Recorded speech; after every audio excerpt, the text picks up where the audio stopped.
Hello friends, good morning. मेरा नाम है शिवा और आप देख रहे हैं हमारा चैनल शिवा तायल। फ्रेंड्स, आज इस वीडियो में हम डिस्कस करेंगे strategic role of human resource management. और ये क्वेश्चन है 7 नंबर के लिए और आ सकता है आपके पेपर में। और इसमें है 7 हेडिंग्स, तो उनको पढ़िएगा आप ध्यान से। और उन हेडिंग्स को आज हम करने जा रहे हैं डिस्कस इस वीडियो में। तो फ्रेंड्स, सबसे पहले हमारी जो हेडिंग आती है वो आती है प्रोवाइड पर्पसफुल डायरेक्शन। तो पहले हमारा टॉपिक क्या था कि ह्यूमन रिसोर्स मैनेजमेंट का रोल क्या है, स्ट्रेटेजी में कैसे हेल्प करते हैं। तो वो कहते हैं कि ये हमारे को पर्पसफुल डायरेक्शन देते हैं, एक महत्वपूर्ण दिशा दिखाते हैं, पर्पसफुल डायरेक्शन देते हैं। मतलब वो कहते हैं कि जो हमारे यहाँ पे एम्प्लॉयज़ हैं उनके गोल्स अलाइन होने चाहिए। उनके गोल्स अलाइन होने चाहिए किसके साथ? ऑर्गेनाइजेशन के गोल के साथ। और अगर ऐसा होगा तो ह्यूमन रिसोर्स बहुत ज़्यादा मदद करेगा ऑर्गेनाइजेशन को आगे बढ़ने में। ठीक है फ्रेंड्स, आप पढ़िएगा भी इसको अपने बुक से। अगर लिखना चाहते हैं तो ये आप लिख सकते हैं, मैंने यहाँ पे भी इसको लिख रखा है। Goals state the purpose of organization, existence goal of employees must become the goals of employees. ये आप देख पा रहे होंगे। चलिए फ्रेंड्स, अब सेकंड पॉइंट आता है क्रिएटिंग कॉम्पिटिटिव एडवांटेज। इसका क्या मतलब हुआ?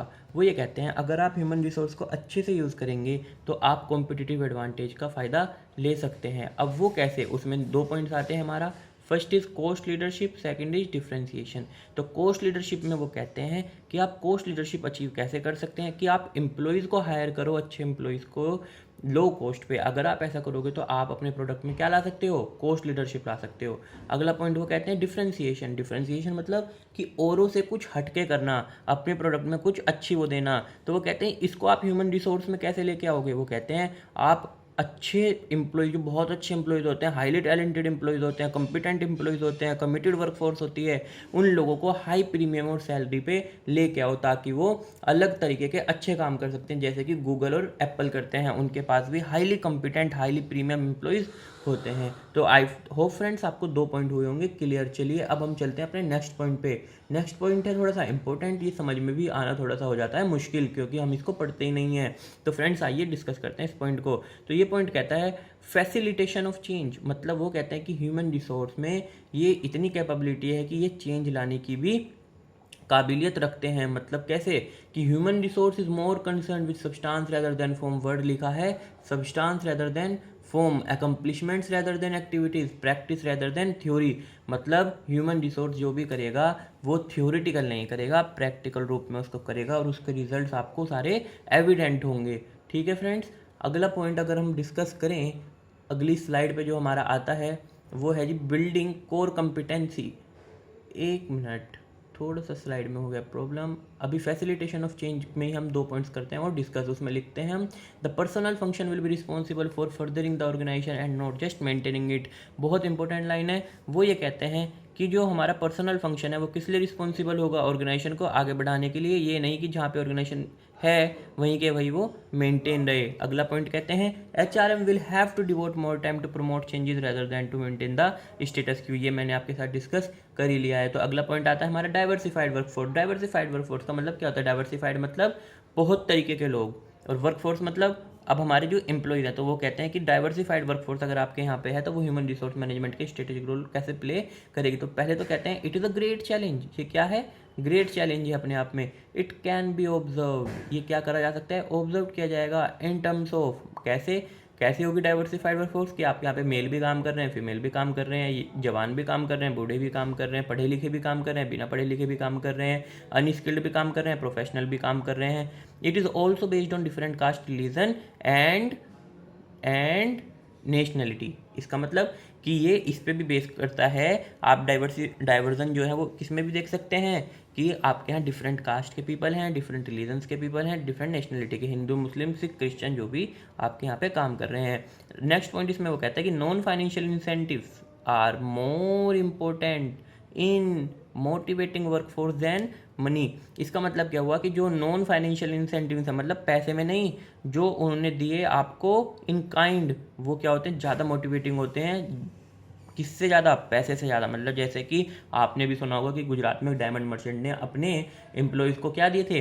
फ्लैट्स दिए थे, तो वो उनके लिए ज़्यादा मोटिवेटिंग होंगे अपनी सैलरी से। नेक्स्ट पॉइंट आता है empowerment of human resources, one of the most important point. अगर डायरेक्ट क्वेश्चन पेपर में आ गया तो लिखा नहीं जाएगा, ये आ सकता है 3 नंबर के लिए, तो इसको आप पढ़ लें जरा एक बार। वो कहते हैं कि एम्पावरमेंट करो ह्यूमन रिसोर्सेज को, मतलब जिन लोगों को आज तक पावर नहीं दी गई उनको भी पावर दे के दी जाए, एक बार तो जरूर दी जाए, और उनसे उस पावर को एक्सरसाइज कराया जाए ताकि हम पहचान सकें उनकी कैपेबिलिटीज़ क्या हैं। ठीक है, तो वो कहते हैं it means authorising every member of an organisation to take of his or her own destiny realising his or full potential. मतलब हर एक मेंबर को ऑथराइज करो ताकि वो अपनी फुल पोटेंशियल को रियलाइज कर सके। नेक्स्ट पॉइंट कहते हैं गिविंग पावर टू दोज, उन लोगों को पावर दो who at present have little control on vote they do, मतलब जिन्हें दूसरों की सुननी पड़ती है उनको भी एक बार पावर तो देके देखो। And little ability to influence the decision being made around them, और उनके पास जब बिल्कुल भी पावर नहीं होती तो उन्हें कैसा फील होता है ये तो भी वो फील करते हैं, बट अगर आप उन्हें पावर दोगे तो हो सकता है वो कुछ एक अच्छा बहुत अच्छा चेंज ले आए और वो आपके लिए बहुत अच्छे एम्प्लॉय साबित हों, बहुत अच्छे एसिड्स साबित हों। अब अगला पॉइंट हमारा आता है building core competency. Building core competency कहता है कि कोर कॉम्पिटेंसी का मतलब पता है, कुछ ऐसा अचीव कर लेना जो किसी और के पास नहीं है, मतलब किसी एक चीज़ में आप क्या हो गए हैं? कोर कॉम्पिटेंट हो गए हैं। जैसे कि एप्पल का जो फिंगरप्रिंट सेंसर है, एप्पल का जो फिंगरप्रिंट सेंसर है उसमें वो कोर कॉम्पिटेंट कैसे है? बताओ जल्दी से, बताओ जल्दी से कैसे कोर कॉम्पिटेंट है? क्योंकि अगर वो एक हमारा जो होता है लिविंग पर्सन और नॉन लिविंग पर्सन दोनों के बीच में जो फिंगरप्रिंट है उनका वो क्या कर लेता है? पहचान लेता है, आइडेंटिफाई कर लेता है कि इंसान मरा हुआ है या जिंदा है। ठीक है, तो बिल्डिंग कोर कॉम्पिटेंसी में कहते हैं कि जनरेट्स कॉम्पिटिटिव एडवांटेज, आपको मार्केट में एक अच्छी वैल्यू प्रोवाइड करेगा, कॉम्पिटिटिव एडवांटेज होगी। ये यूनिक स्ट्रेंथ होती है ऑर्गेनाइजेशन की जो कि वो किसी और के साथ शेयर नहीं करते या किसी और के पास नहीं होती। ये बहुत इंपॉर्टेंट लाइन है, इसे करना डिट्टो याद। It is an unique strength of an organisation which may not be shared by other. जहाँ भी वर्ड देखा कॉम्पिटिटिव एडवांटेज, कोर कॉम्पिटेंसी, इसको आना आप पेल कर बिल्कुल ठीक। इट में be in the form of human resource, किसमें क्या लिखा है वर्ड? इट में be in the form of human resource.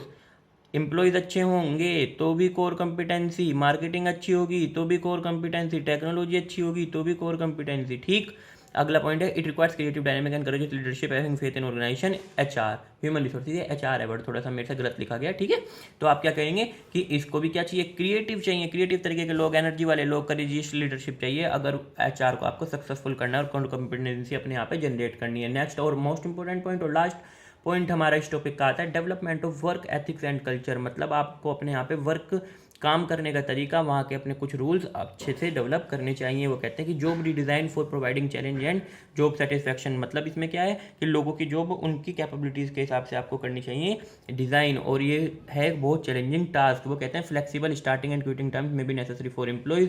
मतलब आने जाने का टाइम उनका निश्चित करो, फ्लेक्सिबल होना चाहिए। ऐसा नहीं होना चाहिए कि एक ही टाइम फिक्स कर दिया उसी टाइम पे वो आते जाते रहें। कई बार उनको दूसरे तरीके के भी काम हो सकते हैं जैसे करते हैं गूगल में। Focus will shift from extrinsic to intrinsic motivation. Focus जो है वो फिर क्या हो जाएगा? मोटिवेशन एक्सटर्नल ना होके हो जाएगा इंटरनल। और आपको पता है जब इंटरनल मोटिवेशन होता है तो इंसान कितने अच्छे काम कर सकता है। चलिए फ्रेंड्स, ये लिख लिया आपने, focus will shift from extrinsic to intrinsic motivation. अगला पॉइंट आता है a vibrant work culture will have to developed to create an atmosphere of trust among people. एक आप वाइब्रेंट वर्क कल्चर अपने यहाँ पे डेवलप करो। इससे क्या होगा? मान लो अगर कोई बॉस की आपको कोई वो अच्छा नहीं लगा डिसीजन, तो ऐसा कल्चर क्रिएट करो ताकि हम बॉस को बता सकें और बॉस को पता भी ना लगे कि हमने ये बताया है, और उनको चीज़ें पता लग जाएँ कि क्या वो गलत कर रहे हैं या क्या एम्प्लॉयज़ पे गलत हो रहा है। अगला पॉइंट आता है encourage creative ideas by the people, की जो लोग हैं जिनके पास अथॉरिटी नहीं है तो अगर वो कुछ आइडियाज़ दें, कुछ क्रिएटिव आइडियाज़ दें तो उनको भी प्रोत्साहित करा जाए, एनकरेज करा जाए। नेक्स्ट पॉइंट आता है far reaching changes with the help of technology may be required for this purpose. मतलब क्या कहते हैं वो कि हमें क्या चाहिए? ऐसे चेंजेस चाहिए जो कि बहुत ज़्यादा सक्सेसफुल हों हमारी ऑर्गेनाइजेशन के लिए। तो ये हम अचीव कर सकते हैं अपने यहाँ पे वर्क एथिक्स और कल्चर क्रिएट करके। आई होप फ्रेंड्स आपको लगी होगी वीडियो सही, और अगर लगी अच्छी तो हमें दे दीजिएगा एक लाइक, चैनल को कर लीजिएगा सब्सक्राइब अगर आपने नहीं किया है, क्योंकि मैं रोज़ आपके लिए ऐसी वीडियोज़ लेके आता रहता हूँ। और फ्रेंड्स के साथ कर दीजिएगा शेयर ताकि उनकी भी हेल्प हो सके। Thank you so much friends, bye bye, take care.